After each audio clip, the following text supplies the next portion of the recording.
Ertugrul سلطنت عثمانیہ کے بانی غازی عثمان اول کے والد تھے۔ وہ ترک اوغوز کی شاخ کائی قبیلے کے سردار تھے۔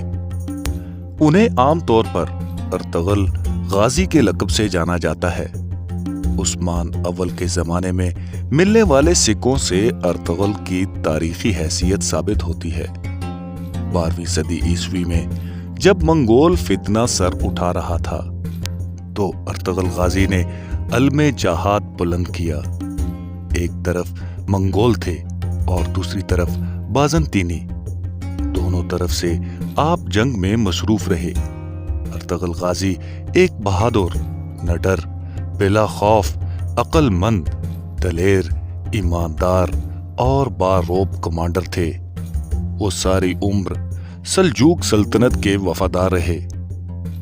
سلطان علاء الدین کیقوباد نے ان کے خدمات سے متاثر ہو کر ان کو سوگوت اور گرد و نواح کے شہر بطور جاگیر دے دیے اور ارطغرل غازی کو سردار اعلیٰ کا عہدہ بھی دے دیا۔ آس پاس کے تمام ترک قبائل ان کے ماتحت آ گئے۔ ارطغرل غازی اپنی عمر میں چونکہ سلجوق سلطنت کے وفادار تھے، ان کی آخری عمر میں سلجوق سلطنت اپنی آخری سانسیں لے رہی تھی۔